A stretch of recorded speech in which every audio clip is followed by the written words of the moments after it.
या भगवान महावीर सभागृहामध्ये बौद्ध सांस्कृतिक मंडळ हिंगोली द्वारा संचालित डॉक्टर बाबासाहेब आंबेडकर व्याख्यानमाला आणि या व्याख्यानमालेचं हे 40वे वर्ष तुम्ही कौतुकास पात्र एवढ्यासाठीच आहात की एखादी गोष्ट तुम्ही 40 वर्ष सातत्यानं चालवत आहात.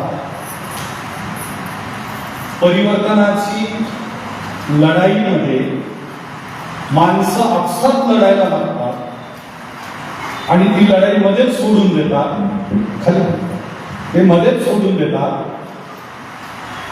आणि पुन्हा दानादान होते. त्यांना एकत्र करणं आपल्या राजकारण्यापासून तर गावच्या कार्यकर्त्यापर्यंत ही कोंब आहे सगळीकडे. जरा माझी भाषा, मी गावचा आहे, तांड्यावरचा आहे, मी मुंडे नाहीये, मुंडे आहे. अरे पक्ष बदलतं, सगळंच बदलतं, विचार बदलतात. मी आंबेडकरांनीच आहे, मी सत्यशोधक आहे. आणि तुम्ही मात्र 40 वर्ष एखादी गोष्ट चालवतात.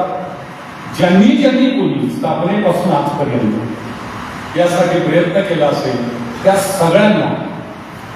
सगळ्यांचं मनापासून कौतुक, त्यांना वंदन, त्यांना मानाचा अगदी देईल.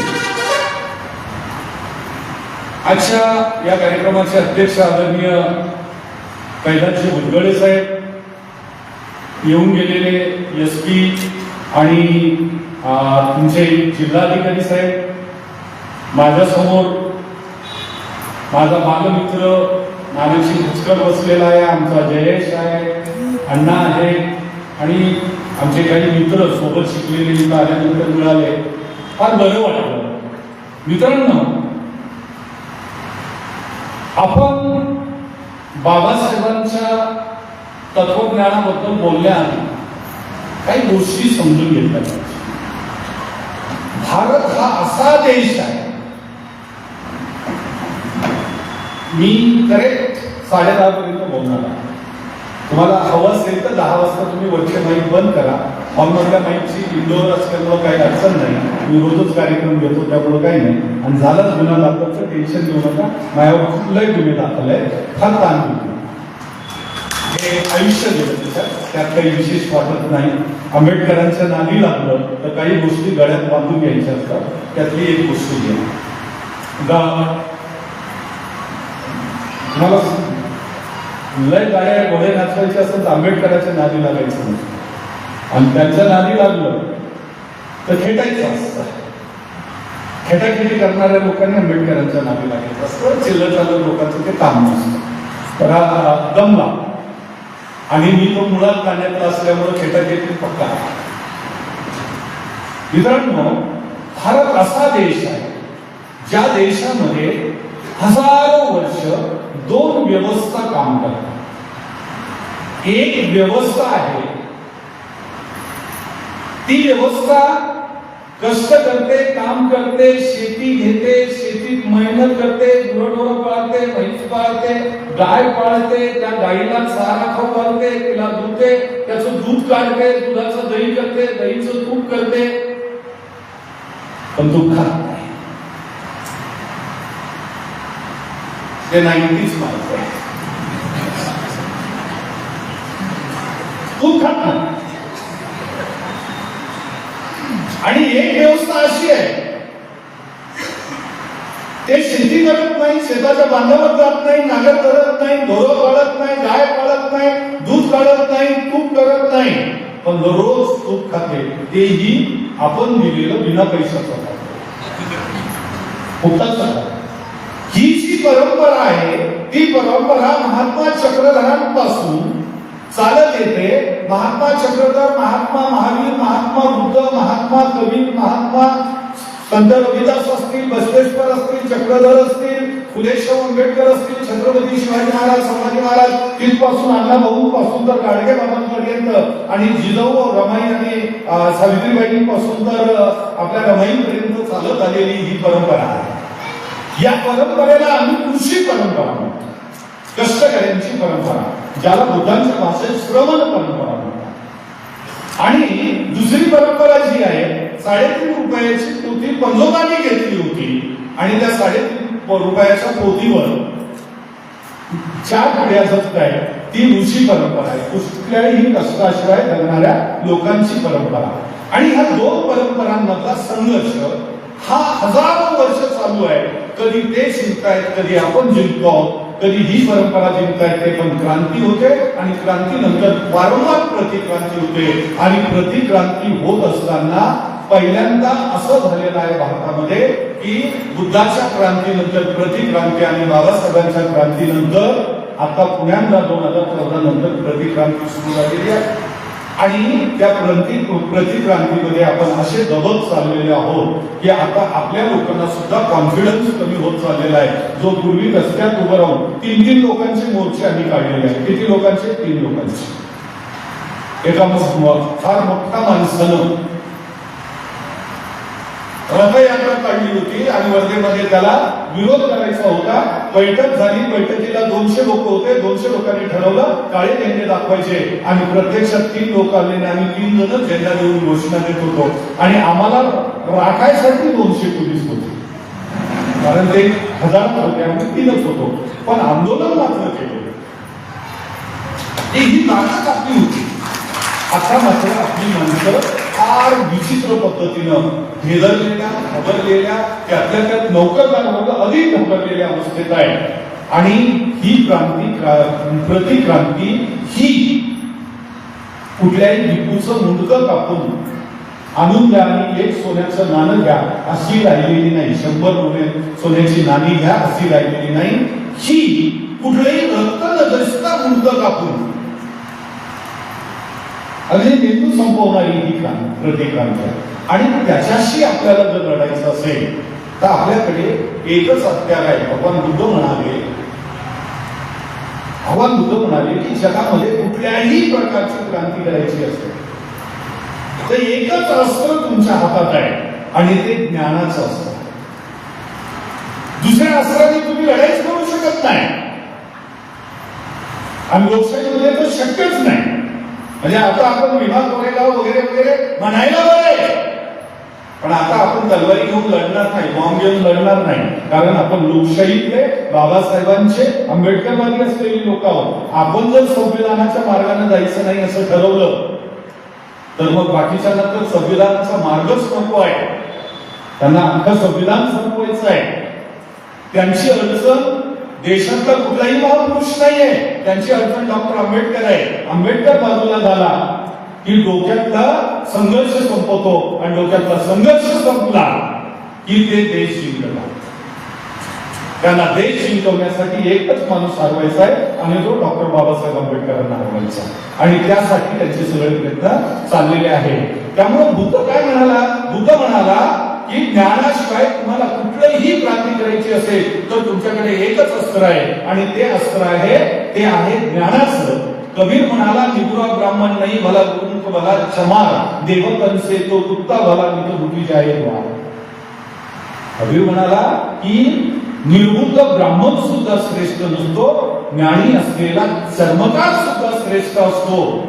आणि दगडी देवापेक्षा कोणाला राग आलं तर त्यांनी कबीराला गाठायचा. आपल्या बापाचं सांगत नाही, कबीराचा दो आहे, आपलं काही नाही. आपण उगा भारवाई हमाल आहोत. तो म्हणाला की दगडी देवांपेक्षा तर कुत्रं बरं आहे, कमीत कमी जगाची दाखल करतो. तुकाराम म्हणाला अविद्येने नवल केले मिथ्या सत्य वर्तविले, जैशी वांजेची संतती तैशी सार उत्पत्ती. ते म्हणाले अज्ञानानं किती कमाल केली जी आपल्या बापदाद्यांनी हजारो वर्ष सहन केली. किती कमाल केली तर एखाद्या वांजेला लेकरू झाला असं लोकांनी सांगावं आणि त्याच्यावर आपण विश्वास ठेवावं. एवढ्या खोट्या गोष्टी आम्ही मान्य केल्या. मिथ्या सत्य वर्तविले, खोट्या खोट्या गोष्टी, कल्पनेतल्या गोष्टी खऱ्या म्हणून सांगितल्या आणि त्या मान्य केल्या. आणि ही कमाल कोणी केली तर अज्ञानाने केली. त्याच्यावरचा उपाय जो आहे तो ज्ञान आहे. त्याच्यावरचा उपाय ज्ञान आहे. आणि मग फुले येतात आणि फुले उठतात विद्येवनामध्ये गेली. आणि हे सगळे अनर्थ कोणी केले? एका वृत्तीने केले. आणि बाबासाहेब म्हणतात की इंग्रजी भाषेचं जे ज्ञान आहे ते वाघिणीचं दूध आहे. ज्ञान नुसतं वागिणीचं दूध नाही म्हणाले, ते इंग्रजी भाषेचं ज्ञान महत्वाचा शब्द आहे. इंग्रजी भाषेचं का म्हणालं, कारण भारतीय बाबासाहेब उभे राहीपर्यंत भारतीय कुठल्याही धर्मग्रंथातलं ज्ञान हे मुक्तीचं नव्हतं, गुलामीचं होतं. आणि त्याच्यामुळं इतर भाषेच्या तुलनेत इंग्रजीतलं ज्ञान थोडं अधिक मुक्तीदायी होतं. आणि म्हणून ते ज्ञान जो स्वीकारेल, ग्रहण करेल, तो गुरुरल्याशिवाय राहणार नाही, असं डॉक्टर आंबेडकर म्हणाले. म्हणजे ही ज्ञानाची परंपरा आपल्याकडे येते.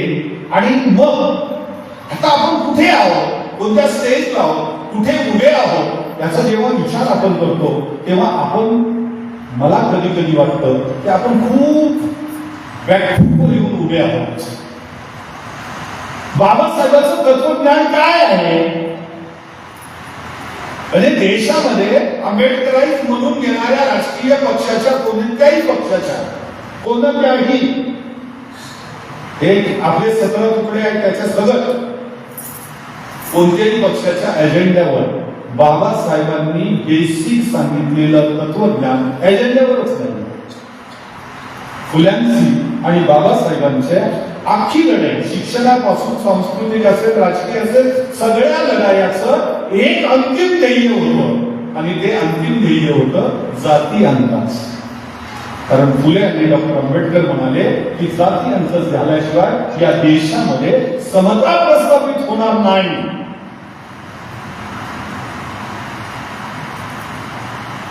कुठल्या संघटनेच्या, कुठल्या पक्षाच्या, कुठल्या लोकांच्या एजेंड्यावर जाती अंताचा मुद्दा आहे, जो बाबासाहेबांचा मेजर तत्वज्ञानाचा मुद्दा आहे. जाती अंत झाल्याशिवाय या देशात समता प्रस्थापित होणार नाही, असं बाबासाहेब म्हणतात. आणि त्या जाती अंताचा मुद्दा कोणाच्याच एजेंड्यावर नाही. फक्त आपण आंबेडकरांचा आहोत, आम्ही जयभीम करतो म्हणून आंबेडकरांचा आहोत. बाहेरचा कोणी जयभीम केला तर आपल्याला तो आपल्यापेक्षा जास्त आंबेडकरांचा वाटतो. मुळेश्वर जयभीम म्हणाले की सगळ्या लोकांना असं वाटतं काय कडक जयभीम घातला माणसानं, पण तो नक्की आहे का आंबेडकरांची शोधलं पाहिजे. डॉक्टर आंबेडकरांनी आम्हाला सगळ्यात महत्वाची गोष्ट काय दिली, फुल्यांनी आम्हाला सगळ्यात महत्वाची गोष्ट काय दिली, फुल्यांनी व्याख्या केलेली आहे शिक्षणाची. जी गोष्ट आपल्याला स्वत्वाची ओळख करून देते त्याला ज्ञान म्हणतात. फुल्यांनी अनेक व्याख्या केल्या, त्यातली एक व्याख्या काय आहे, जी गोष्ट माणसाला त्याच्या अस्तित्वाची, स्वत्वाची ओळख करून देतं त्याला ज्ञान म्हणतात. म्हणजे मी कोण आहे बाबासाहेबांच्या भाषेत सांगायचं तर बाबासाहेब काय म्हणतात, आपण पहिला प्रश्न स्वतःला विचारला पाहिजे, मी कोण आहे. जर मी माणूस आहे तर माझ्या बाजूला उभा असलेल्या माणसाला जे अधिकार आहे, जे स्वातंत्र्य आहे, जे बोलण्याचं स्वातंत्र्य आहे, जे कपडे घालण्याचं स्वातंत्र्य आहे, जे ज्या पद्धतीने राहण्याचं स्वातंत्र्य आहे, जे खाण्याचं स्वातंत्र्य आहे, मुक्तपणे संचार करण्याचं स्वातंत्र्य आहे, हे सगळं मला का नाही, हा प्रश्न माझा मला विचारला पाहिजे. आणि मग हे नाही तर त्याला कोणत्या गोष्टी जबाबदार आहे हे आपण शोधल्या पाहिजे आणि त्याच्या विरोधात लढाई उभी केली पाहिजे. हे बाबासाहेबांचं तत्वज्ञान आहे. आणि त्याच्यामुळं आपण बाबासाहेबांनी एक अट टाकलेली आहे. बाबासाहेब म्हणाले, बाबासाहेबांच्या भाषेत आपल्या मेंदूमध्ये, मनामध्ये कोरून ठेवा की बाबासाहेब म्हणाले आमचं आंबेडकर प्रेम, आमचं फुले प्रेम, आमचं छत्रपती शिवाजी महाराजांबद्दलचं प्रेम, आमच्या अगदी बुद्धांबद्दलचं प्रेम किती मर्यादित आहे. आम्ही वर्षाला एक व्याख्यानमाला घेतो, जोराशोरात घेतो, मोठा खर्च करतो. आम्ही 14 एप्रिलला खूप मोठी रॅली करतो. आम्ही एखादा गायनाचा कार्यक्रम, संभाजी बजाज किंवा कुठल्या तरी शाहिराचा कार्यक्रम ठेवतो. आम्ही बुद्ध पौर्णिमेला एखादा बंतेजींना बोलवून देशना जे आहे धम्मदेशना घेतो आणि खीर पितो. खूपच झालं तर दर पौर्णिमेला आम्ही पौर्णिमा साजरी करतो. त्यांच्या आमच्या पौर्णिमेत फार फरक नसतो. ते आपला भंडारा खातात, आम्ही खीर खातो, फरक एवढाच असतो. काही झाली तर आम्ही पण भंडारी करायला लागलो आता. म्हणजे आम्ही बऱ्यापैकी भंडारावादी झालेलो आहोत. ह्याच्या पलीकडे हे 2-4-5 दिवस सोडले म्हणजे बाबासाहेबांची जयंती, बाबासाहेबांचं महापरिनिर्वाण दिन, बुद्धांची जयंती, कार्यक्रम संपतो. बाबासाहेब आंबेडकर म्हणाले, क्रांतीचा विचार करणारी माणसं नेहमी अल्पसंख्य असतात. डॉक्टर आंबेडकर काय म्हणाले की क्रांतीचा विचार करणारी माणसं नेहमी अल्पसंख्य असतात. त्यांनी प्रबोधनाची लढाई लढायची असते आणि स्वतःला बहुसंख्याकात कन्वर्ट करायचं असतं, परावर्तित करायचं असतं, मग क्रांती. दुर्दैवानं आम्ही जर वर्षातले 4 दिवस 10 दिवस काम करत असू, ऍक्टिव्हिटी करत असू, मोर्चे काढत असू किंवा आम्ही एखादी रॅली करत असू, आम्ही डीजे लावून नाचत असू किंवा आम्ही एखादा व्याख्यान वर्षातून घेत असू, तर याला प्रबोधनाची लढाई म्हणत नाही. प्रबोधनाची लढाई day to day, person to person, heart to heart. प्रबोधनाची लढाई काय असते? दररोज मी झोपेतून उठतो 4 वाजता. आता शिबिर ठेवलंय 31 आणि 1 तारखेला शिबिर ठेवलंय, ठरवलंय रोज 10,000 रुपये उभे झाले पाहिजे. 3 लाखाचा खर्च आहे, म्हणजे 10,000 रुपये पर डे माझ्याकडनं उभे झाले पाहिजे. एवढ्या लोकांशी संपर्क करायचा आणि रोज शिबिराला 10 लोक येतील अशा पक्क्या लोकांशी प्रत्यक्ष बोलून शिबिरासाठी तयार केलं पाहिजे. आणि हे मी शिबिरापुरतं करत नाही, वर्षभर मी 2 जणांना तरी रोज फोन करतो.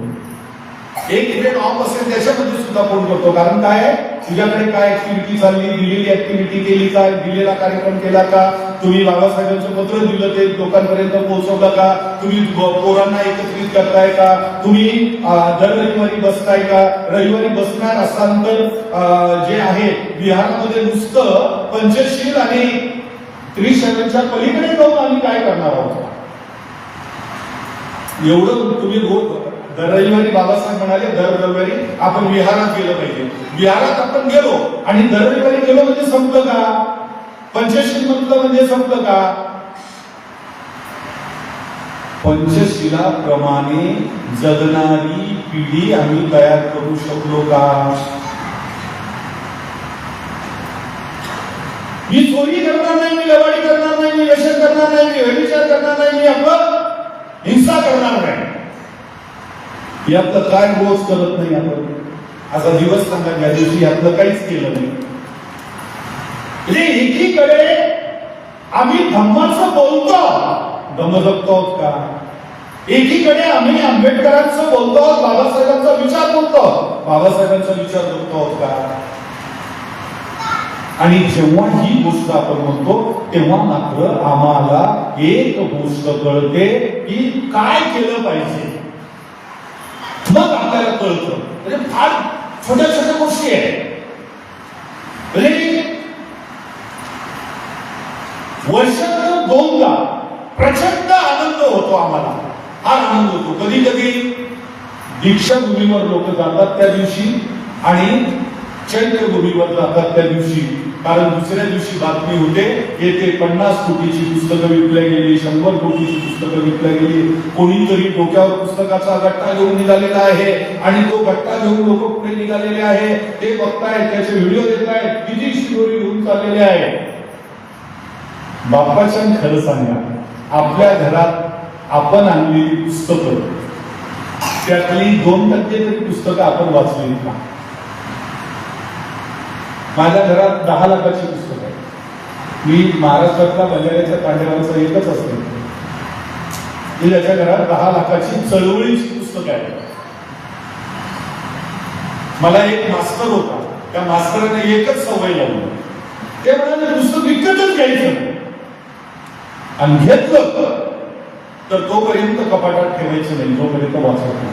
वाचल्याशिवाय कपाटात ठेवायचंच नाही.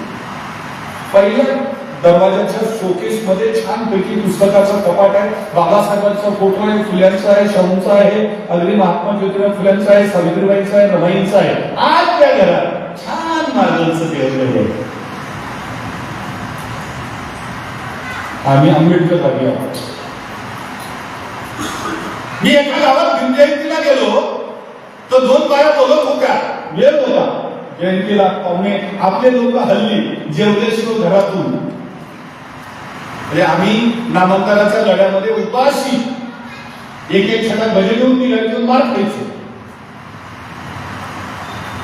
आता आम्हाला पोटभर खाल्ल्याशिवाय व्याख्यानाला यायची पण तयारी नाही. 8 वाजेला व्याख्यान का चालू होतं? कारण आधी जेवून यायचं असतं, नंतर जाऊन झोपता येईल. एखाद्या दिवशी उपाशी झोपलं तर काय कळ लागते हे जर आपल्याला कळालं तर आपला आजा पंजोबा किती उपाशी राहिला आणि कसे दिवस काढले त्याची थोडीशी जाणीव आपल्याला होईल. पण ते आपल्याला करायचं नाहीये, कारण आता सगळं आपल्याकडे आहे तर आपल्याला ते भोगायचं पण आहे. ही स्थिती आहे. तर तुम्हाला एक गोष्ट सांगू का की आपण आणलेली पुस्तकं वाचत नाही आणि व्हॉट्सअप फेसबुकनं तर सत्यानाश करून टाकला. आपण व्हॉट्सअपवर काय म्हणतात निश्चित तर निश्चित तुझा निश्चित कोण बघतोय, कोण वाचतोय? रस्त्यावरच्या सगळ्या चळवळी बंद झाल्या आणि त्याचं महत्वाचं कारण आम्ही ऑनलाईनवर काही चळवळी उभ्या केल्या. आम्हाला वाटतं एवढे मेसेज पाठवले, एवढ्या लोकांना बोललो की आमचं काम झालं. मित्रांनो, ही जी स्थिती आहे ही अत्यंत बेकार स्थिती. बाबासाहेब आंबेडकरांचं जे बाबासाहेब आंबेडकर काय म्हणाले तर बाबासाहेब आंबेडकरांचं जर ॲनिमेशन वाचलं आपण, या ॲनिमेशन मध्ये बाबासाहेबांनी जाती अंताचे वेगवेगळे मार्ग सांगितलेले आहेत. त्या 2 मार्ग अत्यंत महत्वाचे सांगितलेले आहेत, जे किमान लोकांकडनं हे व्हावंच, हे सगळ्यांनी करावं, केवळ बौद्धांनी नाही. कारण डॉक्टर आंबेडकरांचा विचार कुठल्याही एका जातीचा नाही. मी लोकांना सोप्या भाषेत सांगतो, त्यातल्या त्यात मला बंजाऱ्यांनी काय त्यांना वाटलं माहित नाही. 7-8 वर्ष विचारांनी वाढीत टाकलं होतं, नंतर मात्र बोलवायला सुरुवात केली. मी त्यांना एकच म्हणायचो की बाबा रे, डॉक्टर आंबेडकरांना तुम्ही मानूच नका. सुरुवात करून करायचो मी, अजिबात मानू नका. याचा वाचा नको. एखाद्या माणसाला नाकारायचं, एखादं तत्वज्ञान नाकारायचं तर ते वाचल्यानंतर का नाकारतोय हे लिहा. मी काय नाकारतो? नको, मला डॉक्टर आंबेडकर नको. काय नको? लिहिना. 4 मुद्दे काय की मला या गोष्टी डॉक्टर आंबेडकरांच्या मान्य नाही आणि त्यामुळे मी आंबेडकर होणार नाही. लिहा, नाकारा. पण म्हटलं माझा स्वतःचा हा विश्वास आहे की डॉक्टर आंबेडकर जो वाचतो, मग तो अगदी ब्राह्मण असेल तरी, डॉक्टर आंबेडकर जो वाचतो तो डॉक्टर आंबेडकरांच्या विचाराच्या प्रेमात पडतो. आणि जो डॉक्टर आंबेडकरांच्या विचाराच्या प्रेमात पडतो, प्रेमात पडणं लय अवघड असतं. आपल्या पोरांना माहिती आहे, एकदा प्रेमात पडलं की बापाचं ऐकत नाही, मायचं ऐकत नाही, जातीचं ऐकत नाही, धर्माचं ऐकत नाही, नाही जमतच नाही. असं प्रेम पहा, सगळ्यांना सोडतात की नाही, सगळ्यांना गावच्या भाषेत बोलतात की नाही. डॉक्टर आंबेडकरांवर तुम्ही प्रेम करा. हा माझा व्यक्तिगत अनुभव सांगतो. डॉक्टर आंबेडकर रामप्रसाद तौर नावाच्या एका मराठा माणसाने मला वाचायला लावला.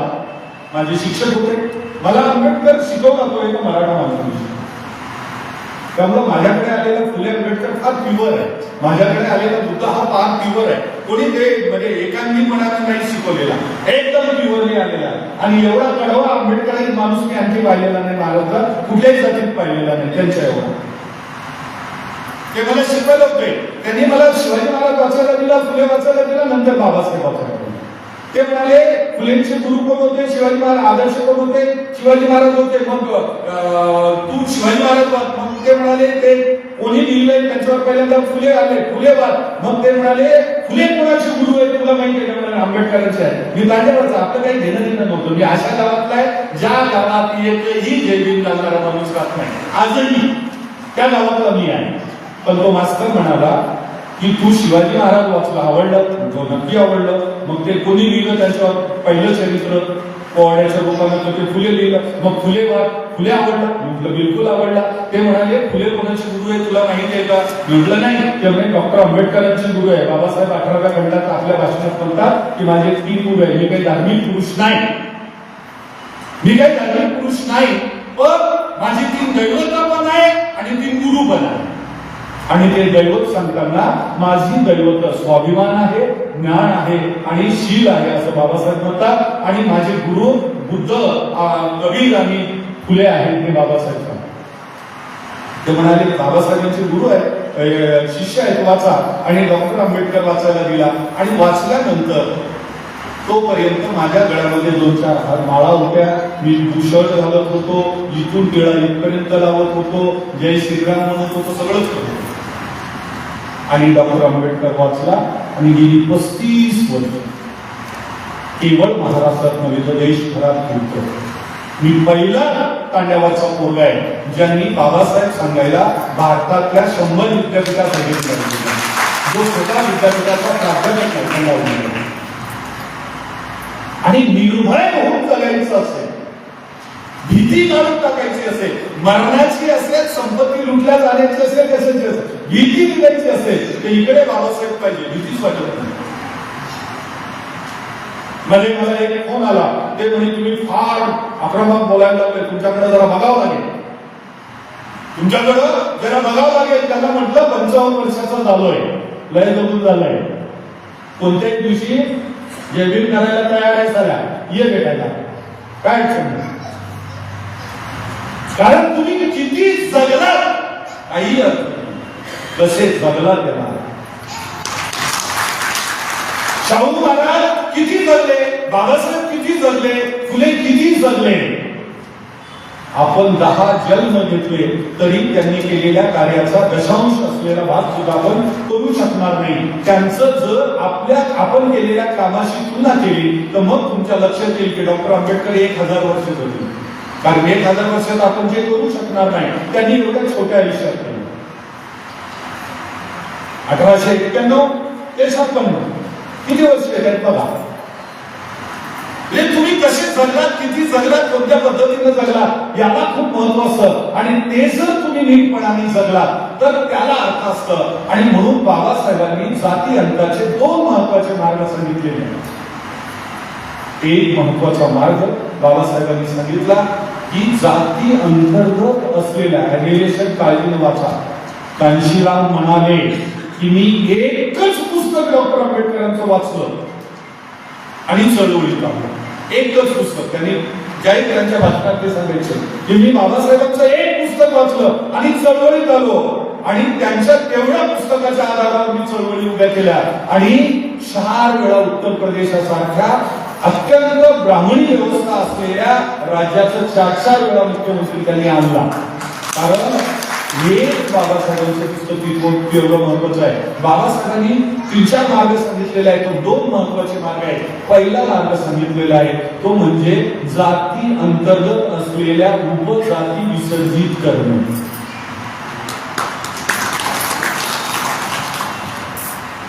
किती सोपं आहे. कुठल्याही बौद्धांना, कोणत्याही बौद्धाला पोरगी द्यावी आणि कुठल्याही बौद्धांना कुठल्याही पोराच्या घरात आपलं पोरग मध्ये पोरगी करून आणावी. एवढं सोपं मार्ग आहे की नाही. असं होतंय का? प्रामाणिकपणे सांगा, असं होतं का? किती शिकू द्या. मध्ये एक माझे सहकारी, माझ्यासोबत नोकरी करणारे ग्रस्त पोरगी MBBS झाली, DGO झाली. मला म्हणे सर तुम्ही खूप फिरत असता, पोरीसाठी मुलगी बघा. मी एका जागी गेलो, तिथे मला एक डॉक्टर भेटला, छान हँडसम पोरगा होता, MD होता. आणि त्याला म्हणालो अरे माझी विद्यार्थिनी आहे, MBBS झाली, DGO झाली, लग्न करशील का? ते म्हणाले सर चालेल. आणि मी त्याला म्हटलं तुझा बायोडाटा दे. बायोडाटा घेतला आणि माझ्या मित्राला पाठवला, सहकार्याला पाठवला, जो मला रोज न चुकता खणखणीत जेलीत घालतो त्या मित्राला दिला आणि पाठवलं. 4 दिवस झाले, 8 दिवस झाले, तो उत्तरच देईना. मला कळेल ना MD पोरगा आहे, घरून चांगला आहे, त्याचा बाप नोकरीला आहे, स्वतःच घरदार आहे, 4 प्लॉट आहे, एका प्लॉटवर दवाखाना बांधायचं काम चालू आहे. आणि हा का नाही म्हणतो? त्यांना मी फोन केला, हो गौरी महाराज काय झालं? ते म्हणाले सर नाही आपलं काही वेळ बसत नाही. म्हटलं का जास्त श्रीमंत आहेत का तुमच्यापेक्षा? ते हुंडा मागणार नाही, पैसा मागणार नाही, मी गॅरंटी देतो. ते तुमच्याकडनं अहवाल मी कुठली मागणी करणार नाही याची चिंता मी करतो. ते म्हणजे नाही तसं नाही. म्हटलं मग कसं आहे?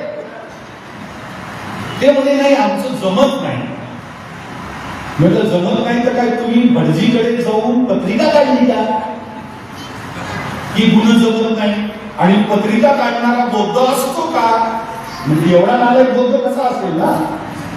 ज्या गटाला तो बाबासाहेबांनी बाहेर काढलं, पुन्हा तिथंच जाऊन जर रोडायचं असेल तर त्याला बौद्ध म्हणता येणार नाही ना. अशा माणसाला बौद्ध कसं म्हणता येईल? असं कसं म्हणता येईल? त्याला म्हणलं काय? ते म्हणाले नाही नाही, अरे सांग की पटकन काय ते म्हणाले काय आहे, आमच्यातलं एक अंगवत आहे म्हणजे एक सोमवार. मी म्हटलो एवढं नालायक लोक बौद्ध आहे, एवढे नालायक लोक बौद्ध. कलाम सुक्त वाचा. कलाम सुक्तामध्ये कलाम हे शूद्र होते आणि त्यांना भिक्खू संघात आलेले, स्वर्णातून आलेले स्वतःला शहाणे समजायचे, क्षत्रियातून आलेले स्वतःला शहाणे समजायचे, वैश्यातून आलेले स्वतःला शहाणे समजायचे आणि कलामांना म्हणायचे आम्ही समजतो की तुम्ही ऐका, आम्ही वरच्या आहोत. कारण इथून जाताना ते तिकडे सगळं घेऊन जातात. कलाम बुद्धांकडे आले आणि भगवान बुद्धांना म्हणाले, भगवान ते स्वर्णातून आलेले जे भिक्खू आहेत ते म्हणतात आम्ही श्रेष्ठ आहोत, आमचं तुम्ही ऐकलं पाहिजे. क्षत्रिय आहेत ते आम्हाला म्हणतात, क्षत्रियातून आलेले आम्हाला सांगतात की आमचं करेक्ट आहे आणि इथून आलेले म्हणतात की आमचं करेक्ट आहे, आम्ही कोणाचं मान्य करावं? बुद्ध म्हणाले, देशातून वेगवेगळ्या वाहणाऱ्या नद्या ह्या सावित्री असतात, लिंची असतात, काय गंगा यमुना वेगवेगळ्या नद्या असतात. त्या जेव्हा सागराला जाऊन मिळतात त्या फक्त सिंधू एकरूप होतात. त्यावेळेला कोणी जर म्हटलं की यातली सिंधू कोणती, यातली गोदावरी कोणती, यातली यमुना कुठली तर ओळखता येत नाही. धम्म हा वेगवेगळ्या वंशातून आलेल्या, वेगवेगळ्या वर्णातून आलेल्या लोकांचं हा सिंधू आहे. इथे कोणालाही वेगळी ओळख नाही. तो केवळ धम्मानुयायी असतो, तो केवळ धम्माचा असतो. तो दुसऱ्या वंशाचा नसतो, कोणी श्रेष्ठ नसतो, कोणी कनिष्ठ नसतो. तो केवळ आणि केवळ बुद्धानुयायी असतो, संघाचा एक सदस्य असतो. हे बुद्ध म्हणाले. आणि बुद्ध हे म्हणत असताना आम्ही मात्र 21व्या शतकात आम्ही का अपयशी होतो आहोत? आमचं हरण्याचं कारण काय हे शोधलं पाहिजे. आणि हरण्याचं कारण हे आहे की आम्ही जर बाबासाहेबांनी केवळ धम्म आम्हाला ब्राह्मणी व्यवस्थेतून बाहेर काढून तुम्ही मुक्तपणानं श्वास द्या एवढ्यासाठी दिलेला नाहीये. कारण बाबासाहेबांना हे मान्य आहे. बाबासाहेब हे सांगतात की इथली जाती व्यवस्था ही आमच्या गुलामीचं मूळ आहे आणि त्याच्यामुळं ही जाती व्यवस्था जर आम्हाला नाकारायची असेल, ही जाती व्यवस्था आम्हाला जर नष्ट करायची असेल तर अरे असू दे, काही फरक पडत नाही, असू दे, काही फरक पडत नाही, कोणी येत नाही. काय झालं तुमचं तर असू द्या, असू द्या.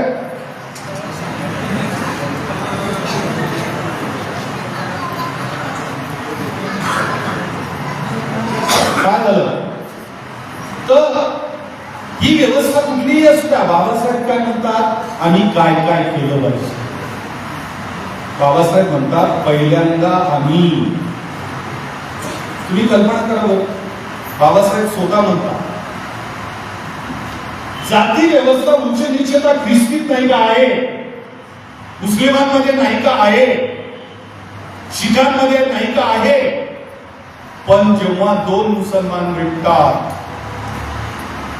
आणि ते तुम्ही कोण आहात विचारलं, त्यांना जर म्हटलं मी मुस्लिम आहे तर बाबासाहेब म्हणतात त्यांचा प्रश्न संपतो, मुसलमान म्हणून ते दोघं सोबत निघतात. दोन ख्रिस्ती भेटले तर ते एकमेकाला भेटले, कोण आहे ते ख्रिस्ती आहे म्हटलं की माझा बांधव आहे म्हणून सोबत निघाला. पण ते जर दोन हिंदू भेटले त्यावेळेला आपण हिंदू होतो. बाबासाहेब एनिलेशन मध्ये काय म्हणतात की दोन हिंदू भेटले आणि त्यांनी सांगितलं की मी हिंदू आहे, तर ते म्हणतात नाही हिंदू आहे ठीक आहे, पण कुठल्या जातीचा आहे. आजही आपण जेव्हा कोणाला भेटतो तेव्हा आपलं आनंद नाव विचारलं की पटकन नाव सांगितल्या कुठले विचारतात. कुठले विचारल्यानंतर हे अमुक तुमचे कोण विचारतात, हे सगळं का विचारणं चाललेलं असतं? कारण तुमची जात कोणती आहे याचा शोध घ्यायचा असतो. आणि तुमची जात कोणती आहे याचा शोध घेतल्यानंतर तुमच्याशी कसं वागायचं हे ठरवायचं असतं. म्हणून बाबासाहेब म्हणतात जाती अंतर्गत असलेल्या उपजाती आपण पहिल्यांदा नष्ट केल्या पाहिजे. डॉक्टर आंबेडकरांना हा सुद्धा प्रश्न विचारला गेला की तुम्हाला मग जाती नकोय, समाज नकोय, कुठला समाज हवाय? तर बाबासाहेब म्हणाले समता, स्वातंत्र्य आणि बंधुत्वाने युक्त असलेला समाज आणि धर्म मला हवा. ज्या धर्मामध्ये समता असेल, स्वातंत्र्य असेल, बंधुत्व असेल, न्यायाची भूमिका असेल, तो धर्म मला हवा आहे. आणि म्हणून बाबासाहेबांनी समतेसाठी, स्वातंत्र्यासाठी, न्यायासाठी, बंधुत्वासाठी आम्हाला धर्माकडे नेलेलं आहे. बाबासाहेबांनी बुद्ध धर्माकडे आपल्याला नेताना त्यांच्या अजेंड्यावरचा महत्वाचा मुद्दा आहे, जिथे जात नाही तिथे नेली तर यांच्या मेंदूतली जात विसर्जित होईल आणि हे खऱ्या अर्थानं स्वतंत्र होतील आणि स्वातंत्र्यात जगतील. हा हेतू बाबासाहेबांचा होता. आपण त्यालाच हाताळत असतो 21व्या शतकात सुद्धा. हे फार वाईट गोष्ट आहे. दुसरी गोष्ट बाबासाहेब म्हणाले की आंतरजातीय विवाह केले पाहिजे. हे आम्हाला मान्य नाही का? बिलकुल मान्य आहे. मामनाची पोरगी आपल्या पोरानं करून आणली ते आपल्याला बिलकुल आणि मांगाची करून आणली मग चालते का? दोराची आणली चालते का? नाही. डकलवाराची आणली चालते का? नाही. याचा अर्थ काय होतो? जी जात ब्राह्मणी व्यवस्थेच्या मेंदूत घर करून बसून सगळ्यांना शूद्र समजते, नीच समजते, ती जात आमच्या मेंदूत सुद्धा जशीच्या तशी काम करते. आणि जर ती जात आमच्या मेंदूत काम करत असेल तर आम्ही कसले बोलतो? बाबासाहेबांनी बौद्धांकडे आम्हाला का नेलेलं आहे? जात विसर्जित करण्यासाठी. आणि आम्ही ती जात जर आमच्या मेंदूत, हृदयात, मनात जशीच्या तशी जिवंत ठेवत असू ठरवून द्यायचं. नाहीतर मी जयंत्यांना कार्यक्रमाला जातो, मला लोक कसे भेटतात? फार भारी लोक भेटतात. गावात गाडी गल्लीत आपल्या बौद्धवाड्याकडे जाणारे रस्ते छोटेच असतात. गाडी घातली की एखादा ज्यावेळेस मला कळत हा 90 लावलेला. थोडं पुढे गेलं, अरे बाबा हे बिहार कुठे? ते म्हणजे सर असा जा. आणि ज्यावेळेस बरोबर सर कळतं यानं 2 पॅक मारले. आणि पुतळ्याजवळ गेल्यावर लक्षात येतं की त्या ओट्यावर आडवा पडून येतो, पडल्या जे म्हणतो. मला वाटतं हे सकाळपासून झाले, सकाळपासून 4 कसलं पंचशील कुठे आलं? आंतरजातीय विवाहाला तुम्हाला माहिती आहे का? अलीकडे एका 1000 बौद्धांचं एक सर्वे केला गेला आणि त्या सर्वेत बाबासाहेबांच्या आंतरजातीय विवाह हे जाती अंतराचं महत्वाचं आणि रामबाण उपाय आहे. बाबासाहेब एनिलेशन मध्ये काय म्हणतात की जाती अंतराचं रामबाण उपाय कुठला आहे? तर आंतरजातीय विवाह आहे म्हणतात. त्या बौद्धांचं सर्वे केलं गेलं. 95% बौद्धांनी आंतरजातीय विवाह करू नये असं उत्तर दिलेलं. याचा अर्थ आम्ही बौद्ध झालो, आम्ही आंबेडकरांत झालो, जैविक फुटले झालो, बाबासाहेबांनी सांगितलेल्या तत्वज्ञानाच्या पातळीवर आम्ही आणखी पोहोचलेलो नाही. बाबासाहेब म्हणाले ही जात कशामुळे टिकून आहे? ती काळ संपत नाहीये. त्या जातीला कोण चालवतं? बाबासाहेबांनी सांगितलं पुढे की त्या जातीला धर्म टिकवतो. म्हणून आम्ही तो धर्म नाकारला पाहिजे. बाबासाहेब म्हणाले त्या धर्माला कोण जगवतंय? तर धर्मग्रंथ जगवतात. कारण त्या धर्मग्रंथांची एक ऑथेंटिसिटी असते, त्याचे एक प्रमाणता असते, त्याला मान्यता असते आणि त्या मान्यतेमुळं धर्मग्रंथ त्या जाती व्यवस्थेला त्या धर्माला टिकत असतात. म्हणून बाबासाहेब म्हणतात की आम्ही असं आंदोलन असं कार्य केलं पाहिजे ज्यामुळे धर्मग्रंथांचं पावित्र्य जे आहे त्याची जी अथेंटिसिटी आहे त्याचं जे काय म्हणून प्रमाणत्व आहे ते संपलं पाहिजे. शूद्रपूर्वी कोण होते या पुस्तकाच्या प्रस्तावनेत डॉक्टर आंबेडकर सांगतात की बाबासाहेब ब्राह्मणी व्यवस्थेला उद्देशून म्हणतात की तुम्हाला जे जे म्हणून पवित्र ग्रंथ वाटतात, जे जे म्हणून पवित्र वाटतात आणि प्रिय वाटतात ते ते ग्रंथ नीट वाचा. घरी गेल्यानंतर प्रस्तावना बाबासाहेब काय म्हणाले, तुम्हाला जे जे म्हणून ग्रंथ धर्मग्रंथ पवित्र वाटतात आणि ते कसे वाटतात, प्रिय वाटतात, ते ते मला अपवित्र आणि तिरस्करणीय वाटतात. आणि बाबासाहेब त्याचा खुलासा पुढे करतात का, तर त्यात माझी गुलामी घडलेली, त्यात माझ्या समूहाची गुलामी घडलेली आहे. कारण त्या धर्मग्रंथांनी प्रमाणित केलेलं असल्यामुळं आम्ही जे करतोय ते धर्मग्रंथांनी सांगितलेलं आहे, धर्म पीठांनी सांगितलेलं आहे, धर्माने सांगितलेलं आहे. त्यामुळे धर्मानुसार तुम्ही अतिशूद्र आहात, शूद्र आहात, त्यामुळे तुम्हाला हा अधिकार नाही. तुम्ही स्त्री आहात म्हणून तुम्हाला हा अधिकार नाही हे सांगतात. आणि म्हणून बाबासाहेबांनी आम्हाला धर्माकडे नेलं की जिथे असा धर्म आहे की जिथे सगळी माणसं समान आहेत आणि त्याच्यामुळे ही गोष्ट आम्ही करायला हवी. आणि ती जर आम्ही करायला तयार नसू तर, कारण या गोष्टी आम्ही करणार नसू. मित्रांनो, खूप महत्वाच्या गोष्टी आपण समजून घेतल्या पाहिजे. डॉक्टर आंबेडकरांनी आमच्यासाठी काय केलं हे आम्हाला सातत्यानं सांगताय. भारतातला पहिला शेतकऱ्याचं आंदोलन कोणी केलं, कुठलं आंदोलन होतं, कोकणामध्ये जमीनदारीच्या विरोधात, खोतीच्या विरोधात बाबासाहेबांनी आंदोलन केलं. आणि पहिल्यांदा भारताच्या इतिहासात छोटे शेतकरी, कुळ कसणारे शेतकरी, कष्टकरी असलेले शेतकरी, त्या खोतांच्या शेतीवर लाभणारे छोटे शेतकरी 25,000 शेतकरी स्वखर्चानं कुठल्याही राजकीय पक्षाच्या गाड्यांना पाठवता मुंबईत आंदोलनात आले. आणि बाबासाहेबांनी मंत्रालयावर खोतीच्या विरोधातला मोर्चा पहिला काढला. ज्या भारताच्या इतिहासामध्ये शेतकऱ्यांचं, मध्यम जातींचं, कारण शेतकरी मॅक्झिमम मध्यम जातीचे होते, कुणबी होते, ओबीसी होते, या लोकांचं नेतृत्व भारताच्या इतिहासात पहिल्यांदा एका अतिशूद्र माणसानं केलं. आणि सगळ्यात मोठं आंदोलन बाबासाहेबांनी केलं आणि त्या खोती प्रथेच्या विरोधात मोठं आंदोलन केलं. आपल्या किती लोकांना, इतर लोकांना सांगता येतं की बाबासाहेबांनी शेतकऱ्यांसाठी काय केलं, सांगता येत नाही. बाबासाहेबांनी महिलांसाठी काय केलं सांगता येत नाही. बाबासाहेबांनी कामगारांसाठी काय केलं सांगता येत नाही. बाबासाहेबांनी इथल्या नोकरदारांसाठी काय केलं, नोकरीत जाणाऱ्या बाईसाठी काय केलं, बाबासाहेबांनी इथल्या शिक्षण व्यवस्थेसाठी काय केलं. मी साधा प्रश्न आदली आम्ही त्या संविधान जागेच्या माध्यमातून जातो आणि साधा प्रश्न आम्ही पोरांना विचारतो की का रे बाबा, आपलं सार्वभौम म्हणजे काय, तर सगळे असलेले काहीतरी उत्तर देतात. शिक्षक हे उत्तर देतात. शिक्षकामधल्या 95% लोकांनी संविधान डोळ्याने पाहिलेलं नाही. किती बघितलं आहे,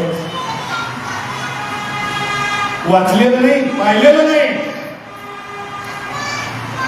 लोकांना एवढी साधी गोष्ट माहित नाहीये की सार्वभौम याचा अर्थ साधा एवढा आहे की सगळे आपले निर्णय आपण घेणार, आपले निर्णय आपण घेणार. मग सार्वभौम व्यक्ती कोण आहे, जो स्वतःचे निर्णय स्वतः घेतो. त्याचा धर्म, त्याची जात, त्याचा पक्ष, त्याची संघटना, त्याची नेता नव्हे, तर माझा निर्णय मी घेतो असा जो आहे तो सार्वभौम आहे. मी पोरांना सांगतो, पोरींना मी वर्गात विचारलं, कारण साधारणतः आपले लोक पोरीला सरकारी शाळेत टाकतात आणि पोराला गव्हर्नमेंटला टाकतात.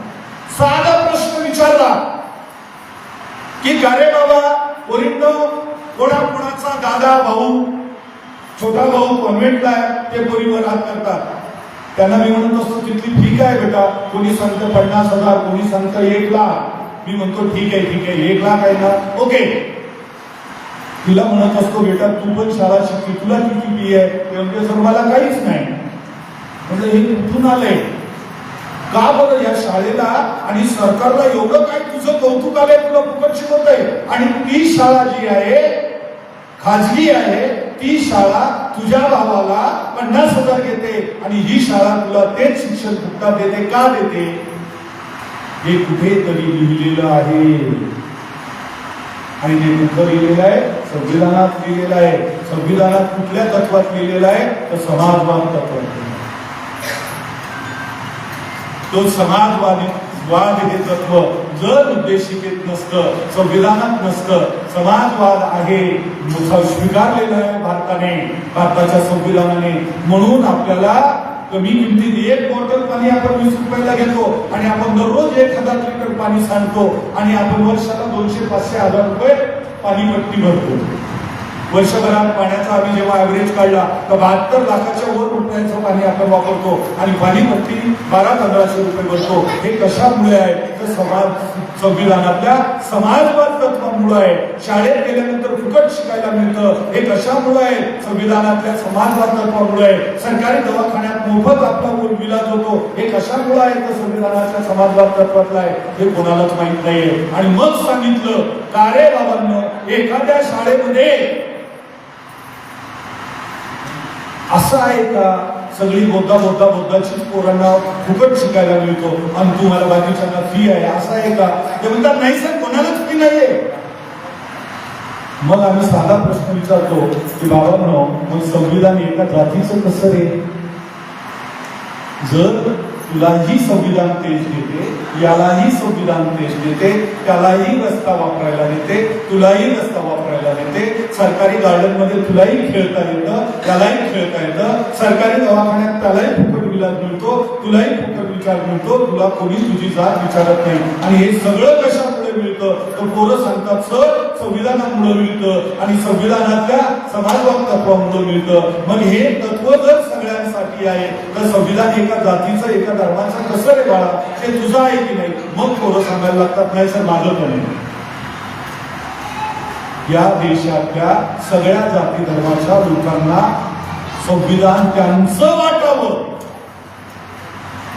आणि जेव्हा ते संविधान त्यांचं वाटेल तेव्हा माझं संविधान वाचवायला मी रस्त्यावर आलो यायला पाहिजे, कारण त्या संविधानाने मला सगळं दिलंय ही भावना त्याच्यात विकसित होईल. आणि रस्त्यावर उतरताना केवळ आपल्याला निळे झेंडे घेऊन उभं राहायची गरज पडणार नाही, तर सगळ्या रंगाचे झेंडे घेऊन लोक संविधान जगवायला रस्त्यावर उतरतील. आणि ही परिस्थिती निर्माण करायची तर लोकांना सोप्या भाषेत संविधान कळलं. आपण संविधानाची कलम सांगतो, कलमाचं तत्व सांगतो, या वकिलाला पण कळेल, बाकीच्याचं सोडा.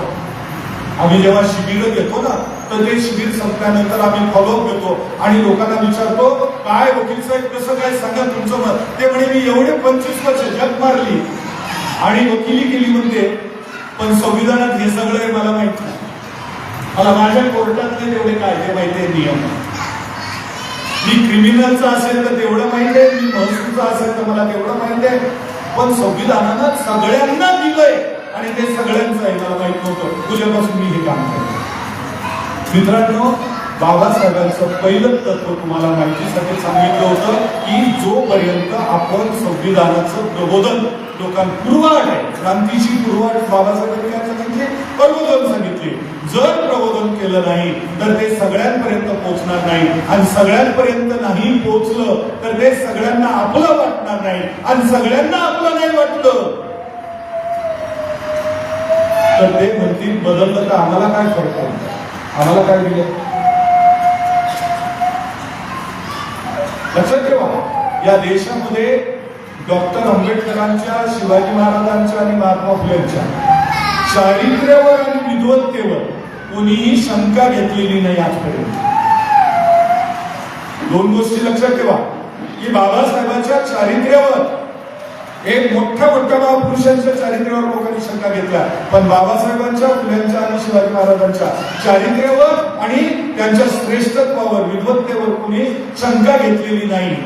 आणि आता मात्र एवढी हिंमत वाढलेली आहे की डॉक्टर आंबेडकरांचे पुतळे जाळण्यापर्यंत लोक गेले आणि दिल्लीत जाऊन संविधान जाळण्यापर्यंत लोक गेले. आणि तरीही भारतभरातून ज्या ताकदीनं आवाज उभा राहायला पाहिजे तो उभा राहत नाही. त्याचं साधं कारण आहे, आम्हाला संविधान नीट कळालेलं नाही आणि लोकांना ते कळालेलं नाही, त्यामुळे त्यांना ते त्यांचं वाटत नाही आणि त्यांचं वाटत नाही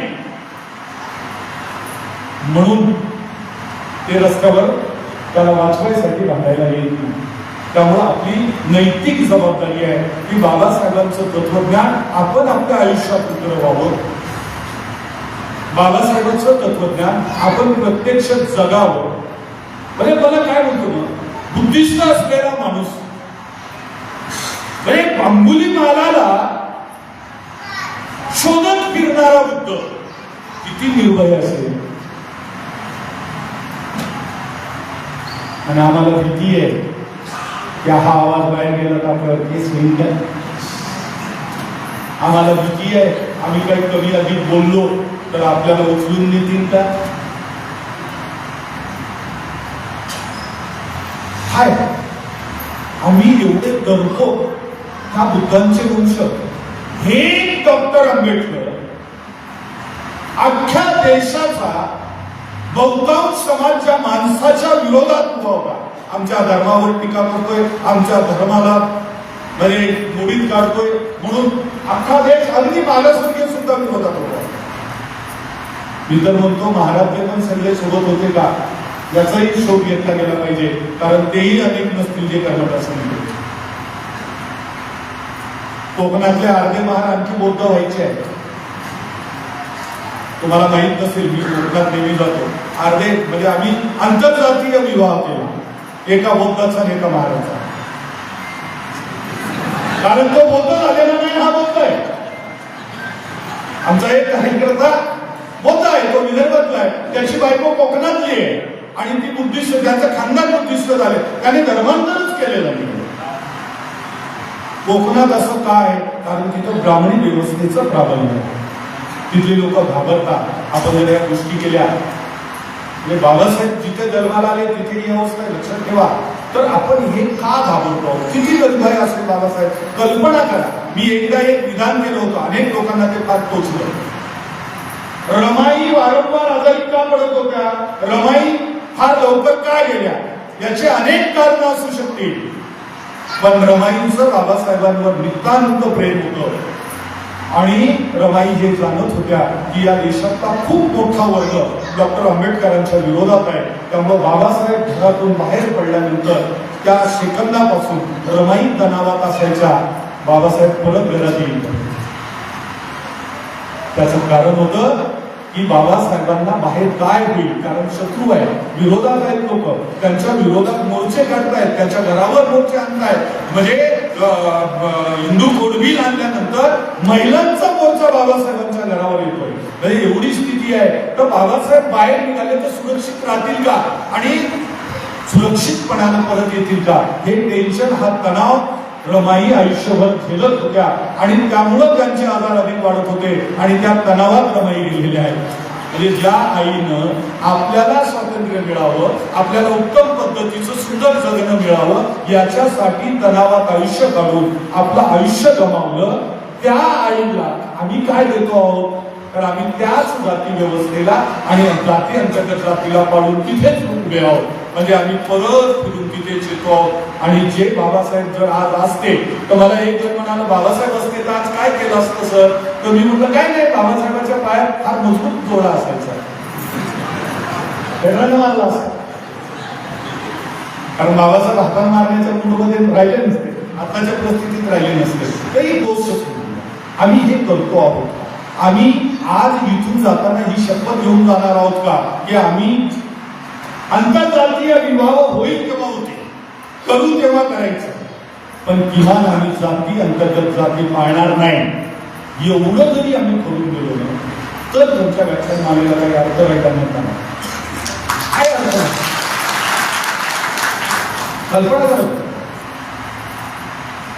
काय व्हायला लागलंय की एका विचारवंतानं एक फार सुंदर कथा सांगितली, एका मिनिटाची कथा.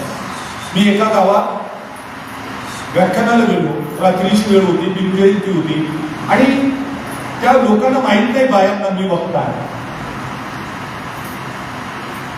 मी बाजूला उभा होतो आणि त्या बाया बोलत होत्या, काय झालं नाही, हिचं लग्न झालं, 2 वर्ष झाले, मुलबान नाही, काय करावं कळत नाही, 7-8 डॉक्टराकडे घेऊन आणलं नाही, एवढा खर्च झालं, कसंच करावं. दुसरी बाई काय म्हणते, आलं तिची माऊली आहे ना देवी, महाबहिणीनं तिला अशीच लेकर होत नव्हती, तू गेली मग 4 वाऱ्या केल्या म्हणे, 5 करायच्या होत्या, 4 केल्या, गेली वारी केली, लेकरू राहिलं ना म्हणे. एक बौद्धबाई दुसऱ्या बौद्धबाईला सांगते बिनजयंतीच्या कार्यक्रमात सांगते. असली जर बौद्ध आपण असू,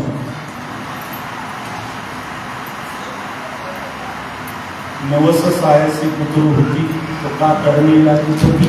तुकाराम म्हणाला, जर बिना नवऱ्याचे लेकरं होणार असतील तर नवरा करायचा एवढा पिदार, रोज मारणारा, ताप देणारा, याच्यापेक्षा बाईनं काय केलं असतं, मी एकटी राहते, छानपैकी करते, सुंदर राहते आणि देवाला नवस करते, एक लेकरू जन्माला घालते, छान लेकरू जर मला त्या पिदाराचा रोज कशाला मारते म्हणाली असते ना. कितीतरी बायांना असं वाटतं, रोज म्हणतात ते लेकरं आहेत म्हणून राहिले, नाही तर त्याबरोबर कधी राहिले असते. मरत पण नाही माय म्हणते, दिवसातून 4 वेळा म्हणते. आम्ही 21व्या शतकात आहोत आणि 21व्या शतकात बाबासाहेबांसारखा महापुरुष. एक गोष्ट समजून घ्या तुम्ही, या देशामध्ये रिझर्वेशन किती लोकांना मिळतं? 85% लोकांना मिळतं. एसटी, ओबीसी सगळे जर मिळवले तर 85, बीजेपी सगळे 85%. पण प्रगती एकाच समूहानं केलेली आहे आणि ती बौद्धांनी केली. का केलेली आहे? कारण ते जिथे होते तिथे आहे आणि बाबासाहेबांनी तिथून उचलून आम्हाला धर्मात आणले. तुमची प्रगती जी आहे ना, या प्रगतीला जसं तुम्ही शिकला, तुमच्या घरात बाबासाहेब जन्माला आला, तसं तुम्ही धम्मात गेला आणि ज्या लोकांनी धम्म स्वीकारला, धम्माप्रमाणे जगायचं ठरवलं, थोडं का असेल त्या पद्धतीनं जगले, ते साहेब झाले. आणि जे आता बौद्धांमध्ये 2 प्रकारचे लोक राहतात. पूर्वीच्या विचाराचा मागासलेला देव धर्म कर्मकांड करणारा महारवाडा आणि शिकून बाबासाहेबाचा विचार आणि बुद्धांचा विचार करून घेऊन प्रत्यक्षात प्रगती करून घेतलेला बौद्धवाद. असे 2 समूह एकाच समूहात राहतात, एकाच वंशाचे, एकाच गल्लीत राहतात. ही प्रगती आहे आणि जो आपण त्या दिशेनं जाऊ तो आपली प्रगती होईल. ही गोष्ट आपण समजून घेतली पाहिजे आणि ती गोष्ट जर आपण समजून घेतली नाही तर फार भयंकर असते. देव धर्म पंथ, आता तर अलीकडे आमचा एक आमदार आहे बाबा, तो साईबाबाचे अभिषेक करतो, त्यामुळे साईबाबा पावला आपला म्हणून आपल्याला आमदार होता आलं. त्याच्याबद्दलची एक कथा सांगतो आणि थांबतो. आता अलीकडे जागृत देव खूप आहे. तुमच्याकडे आहेत का आजूबाजूला? जागृत देवस्थान खूप झाले.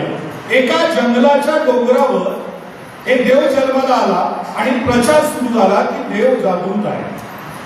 मग लोकांनी मिळेल त्या वाटेने त्याला जायला सुरुवात केली. नमस्कार करायचे, वंदन करायचे, परत यायचे आणि लोकांना सांगायचे, अरे मी गेलो, माझं इथं दुखत होतं, एकदा नमस्कार करून आलो, बरं झालं. याला अमुक लेकरू होत नव्हतं, एकदाच जाऊन आलो, याला लेकरू झालं.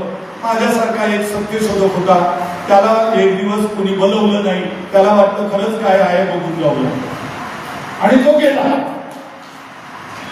8-10 किलोमीटर जंगलात चालून गेला, नीट रस्ता नव्हता, पैदल गेला. पैदल गेल्यानंतर डोंगराच्या पायथ्याशी नुसती राख लागलेली आहे. लोक जात आहेत, दर्शन घेत आहेत, वंदन करतायत, त्या मंदिराला घंट्या घालतायत, देवाला प्रसाद वाहतायत, तिथल्या पुजाऱ्याला पैसे वाहतायत, देतायत. हा गेला डोंगराच्या पायथ्याशी गेल्या तिथे मोठी पाठी लावलेली, हे दैवत जागरूक आहे, पण तो त्यालाच पावतो जे पायातलं पायतान खाली सोडून जातो आणि अनवाणी पायानं डोंगर चढतो, त्यालाच हे देव पावतो. प्रश्न पडला की देव पावतो की नाही माहित नाही, पण कालच बापाने 400-500ची चप्पल घेऊन दिलेली आहे, इथून जर ती चोरीला गेली तर बाप खेकरणच ना. त्याला प्रश्न पडला, पण तो सत्यशोधक आहे, तो फुल्यांचा आहे, तो सावित्रींचा आहे, तो बाबासाहेबांचा आहे. त्यानं हुशारी केली. त्या ज्या पायवाटेनं आलं, पायवाटेच्या बाजूला चप्पल सोडली, 2-3 डाळ्या तोडल्या चपलीवर टाकल्या, चप्पल झाकून दिली डाळ्यानं आणि पुढे गेला. पुन्हा डोक्यात काय आलं माहित नाही, जंगल आहे, सगळं फुकट आहे, गाड्यांना फुलं आलेली आहे. त्यानं ओंजळवर फुलं तोडली त्या डाळ्यांच्या वर आणि डोंगरावर गेला, देवाला दर्शन घेतलं. त्यानं प्रदक्षिणा लोक पाच घालत होते, त्यानं 50 घातल्या. देवाला म्हणाला, देवा मी काही 30-35 वर्ष तुझ्याकडे आलो ना, बराच बॅकलॉग बाकी आहे, जरा समजून घे.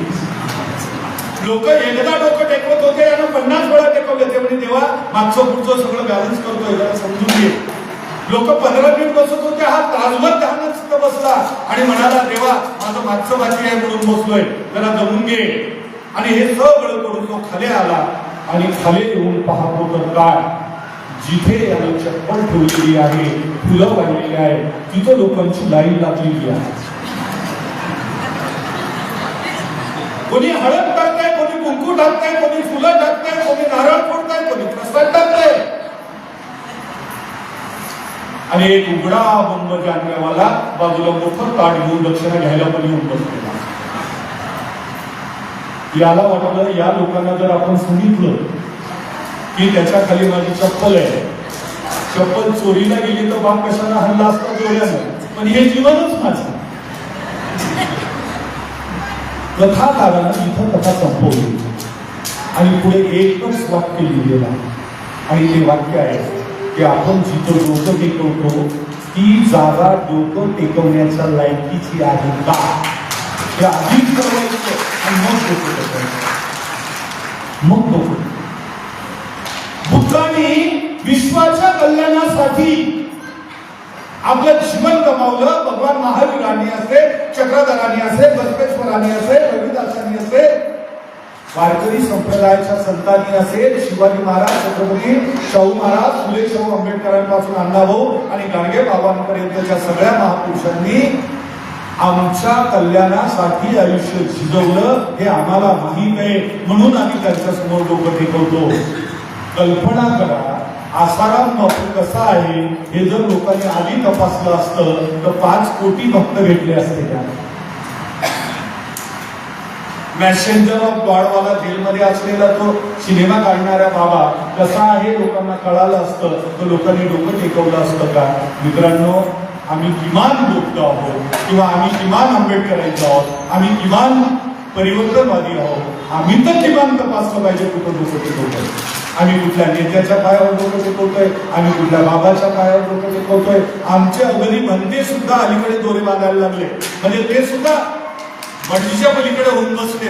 एवढी कर्मठता जर आमच्यात येणार असेल तर बाबासाहेबांनी आम्हाला दिलेला धर्म आणि आम्हाला दिलेला जाती अंकाचा मार्ग आम्ही जर सोडून दिला तर येणाऱ्या काळामध्ये, मी परवाला एका झेडपी मेंबरला स्टेजवर म्हणालो की त्याला म्हटलं, साहेब छान दर्जेदार, आता तुमच्याकडे खूप पैसे आहे, एक दर्जेदार दोर, एक दर्जेदार झाडू क्वालिटीचा झाडू आणि एक दर्जेदार काढगे घेऊन टाका.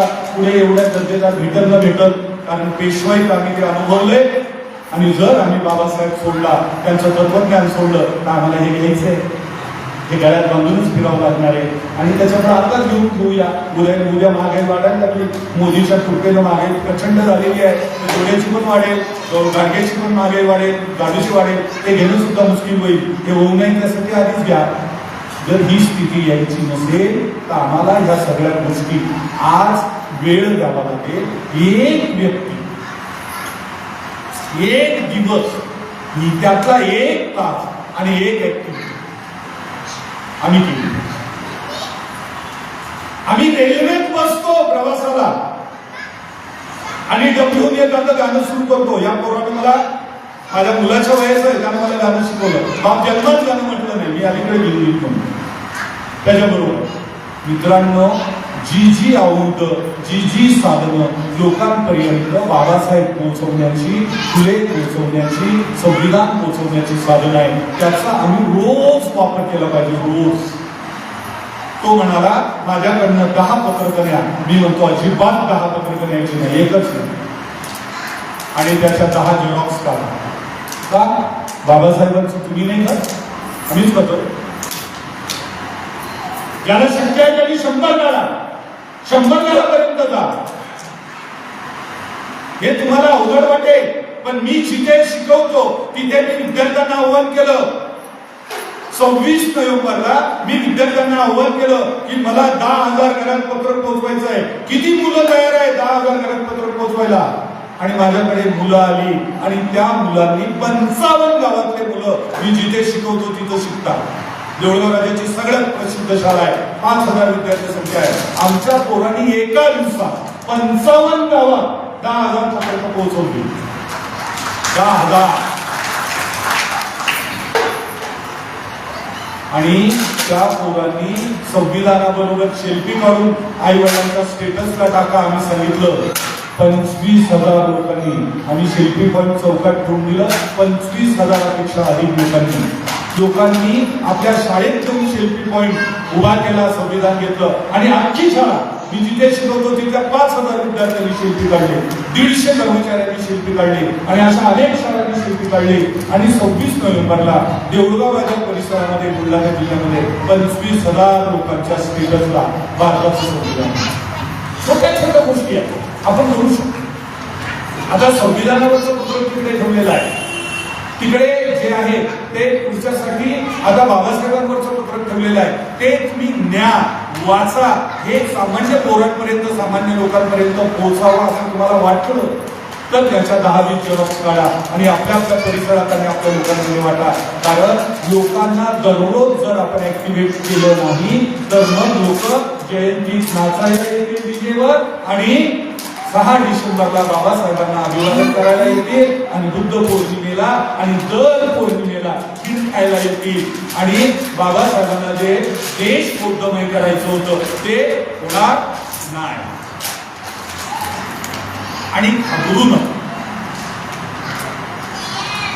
नका. तुमच्या येणाऱ्या पिढींना सुंदर जगणं जर जगायचं असेल, तुम्हाला मला सुंदर स्वप्न जगावं लागलं, याच्यासाठी बाबासाहेबांनी आपली मुलं काढून घेतली.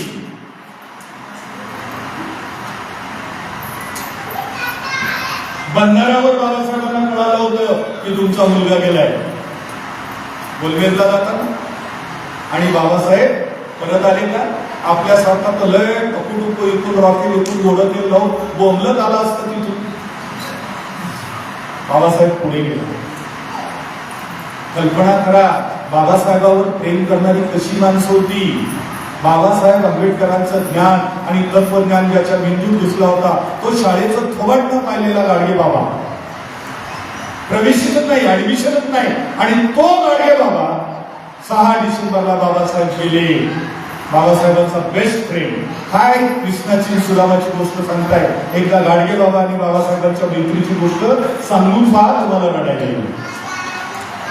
गाडगे बाबा कीर्तनात उभे आहे आणि निरोप आला, तुमचा मुलगा गेला. गाडगे बाबा कीर्तन करता करता 1 मिनिट थांबले आणि गाडगे बाबा अचानक म्हणाले, अरे इथं गेले म्हणे कोट्यानं कोटी काय रडू एकट्यासाठी. आणि गोपाला गोपाला म्हणून कीर्तन सुरू केलं.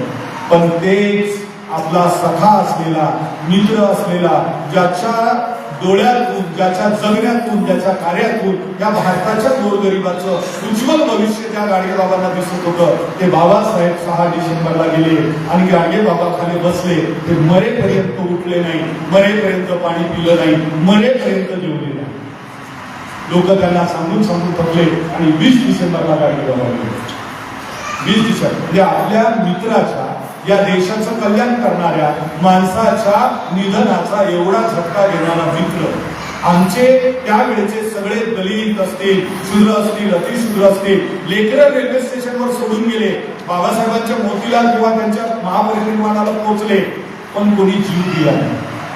पण गाडगे बाबांनी आपल्या मित्राच्या मैत्रीसाठी आणि केवळ मित्राच्या मैत्रीसाठी नाही, देशाचं कल्याण हाच माणूस करू शकतो आणि याच माणसाचा विचार आणि तत्वज्ञान करू शकतो, याच्यावर गाडगे बाबांना विश्वास होता. आणि ते गेल्यानंतर ते खचले आणि 20 तारखेला गाडगे बाबा गेले.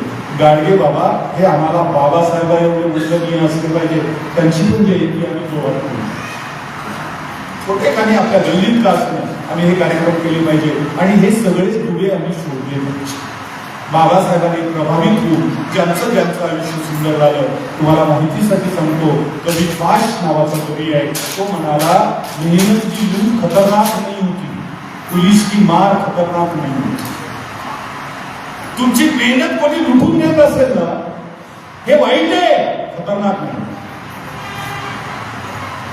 मेहनत की लूट खतरनाक नाही होती, पुलिस की मार खतरनाक नाही होती. रस्त्यावर उतरलो आणि पोलिसांनी लाठी हल्ला केला, हे वाईट आहे, खतरनाक नाहीये. खतरनाक होता है मुर्दा शांति से बन जाना, ना होना कलम का सब सहन करना. खतरनाक काय असतं, आपल्या डोळ्यात नेमकं अख्खं संविधान संपवल्या जाते, आपलं स्वप्न संपवल्या जाते. आपल्या येणार माहिती आहे का, 2014 ते 2020 पर्यंत भारतामधल्या 90,000 सरकारी शाळा बंद झाल्या. किती जणांना माहिती आहे? किती मास्तरांना माहिती आहे? बाकीचं सोडून द्या. 90,000 सरकारी शाळेत कोणाचं लेकरू शिकतं? शेतकऱ्याचं शिकतं, कामगाराचं शिकतं, दलिताचं शिकतं, आदिवासीचं शिकतं, कुलब्याचं शिकतं, माळ्यात तेल्या कांबोळ्याचं शिकतं. कुठल्याही अदानी अंबानीचं शिकत नाही. तुमची दार बंद केलं जातं. फुल्याने ज्याच्यासाठी संघर्ष केला आणि सावित्रीबाईंनी ज्याच्यासाठी शेण दोन्ही खाल्ले, ते जर वेळ तुमच्यावर येणार असेल, या शाळा संपवणं म्हणजे भारताचं संविधान संपवणं आहे, समजून घ्या. आम्ही त्याच्याबद्दल कुठेच बोलत नाही, आम्ही त्याच्याबद्दल कुठेच आंदोलन करत नाही, आम्ही त्याच्याबद्दल कुठल्या गोष्टी समजूनच घेत नाही. आमच्यापर्यंत गोष्ट आली तरी आपल्याला त्याच्याशी काही घेणं नाही, अशा पद्धतीने वागतोय. संविधान म्हणजे संविधानाचं पुस्तक संपवलं जात नाही. रिझर्वेशन कोणी संपवलेलं नाही, ते तेवढे टक्के टिकलंय, पण सरकारी जागा संपल्या, रिझर्वेशन संपलं.